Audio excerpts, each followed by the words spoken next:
उत्तर प्रदेश में अब उस खबर से खबरदार करते हैं जहां कब ओवैसी की चर्चा हर बैठक में हो रही। समाजवादी पार्टी के मुखिया अखिलेश यादव ने मंगलवार को लखनऊ में अपने लोकसभा और राज्यसभा सांसदों की एक महत्वपूर्ण बैठक बुलाई।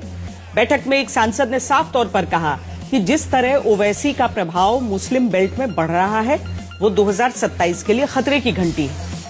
वहीं एक अन्य सांसद ने चंद्रशेखर आजाद का मुद्दा उठाते हुए कहा कि पश्चिमी यूपी में वो जमीन पर सपा के स्थानीय नेताओं को तोड़ रहे हैं।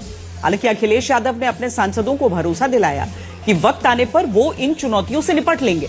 बाहर जब समाजवादी पार्टी के सांसद निकले तो पीडीए का जिक्र करके कहते रहे कि जो भी बीजेपी के खिलाफ आएगा स्वागत है।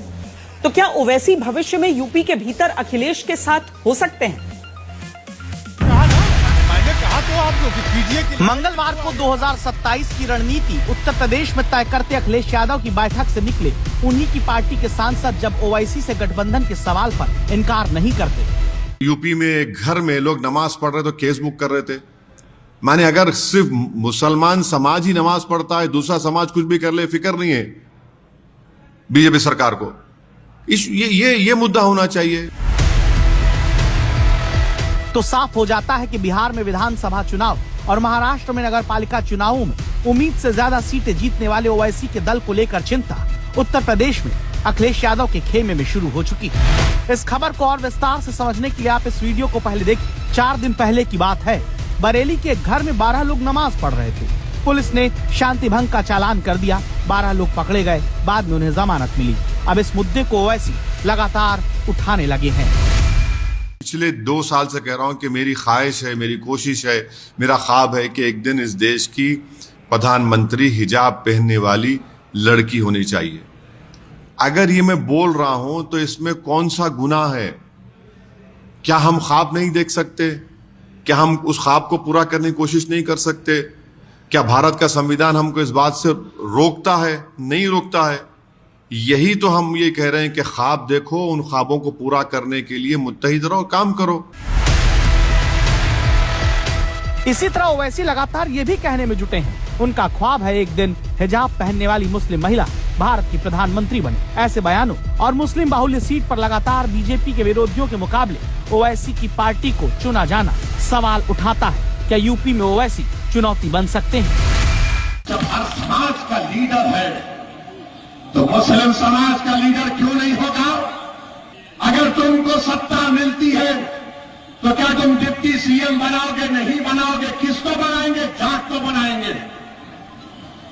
किसको बनाएंगे? जाट को बनाएंगे। ये तय हो गया। मगर मुसलमान 19% में उससे कहेंगे कि तुम अभी रुक जाओ, बीजेपी को हराना है। अरे क्या बीजेपी को हम नहीं हरा सकते?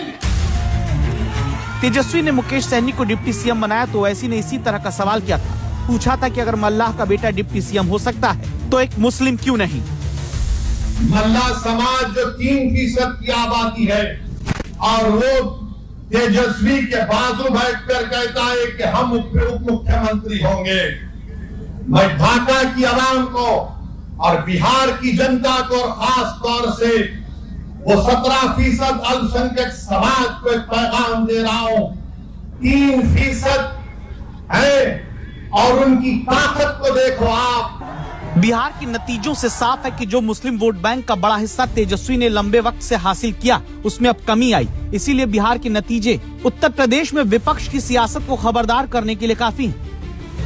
क्योंकि उत्तर प्रदेश में मुस्लिमों की आबादी 19.26% के करीब है और उत्तर प्रदेश की 403 विधानसभा सीट में 137 मुस्लिम बाहुल्य हैं, जिनमें 47 सीट ऐसी जहां 30% से ज्यादा मुस्लिमों की आबादी है।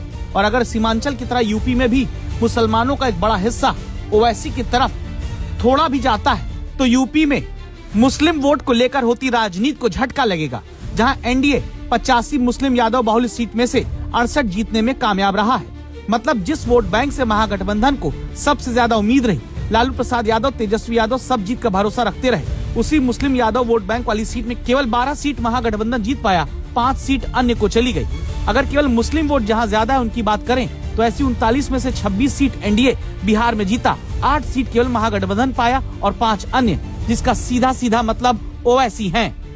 तेजस्वी और मुझ में फर्क ये है कि तेजस्वी के पिताजी मुख्यमंत्री भी थे, केंद्र के रेलवे मंत्री भी थे, तब भी तेजस्वी नहीं पढ़ पाया।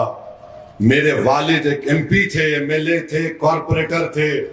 उन्होंने मुझसे कहा कि जाओ मियां लंदन जाकर पढ़ो। मैं लंदन में पढ़ा, अल्लाह का करम है, मेरे माँ बाप की दुआएं थी। मैं 5 साल वापस नहीं आया। उत्तर प्रदेश में अब समाजवादी पार्टी की चुनौती यह है कि ओवैसी यूपी में भी मुस्लिम मतदाताओं को इसी तरह रिझाने को उतर रहे हैं। यूपी में मुसलमानों की अनदेखी का आरोप लगा सकते हैं, मुस्लिम आबादी को एहसास करा सकते हैं कि जिन्हें तुमने वोट दिया उनसे धोखा मिला है। कोई उत्तर प्रदेश से आके बोल रहा, अरे ओवैसी यहाँ क्यों आया? सुन लो अखिलेश यादव, तुम यहाँ पर सिर्फ अपने यादव भाई की कामयाबी के लिए आए हो। मैं हैदराबाद से 11 साल से आ रहा हूँ, तो सीमांचल के एक एक बच्चे और बच्ची और बूढ़े के लिए आता हूँ।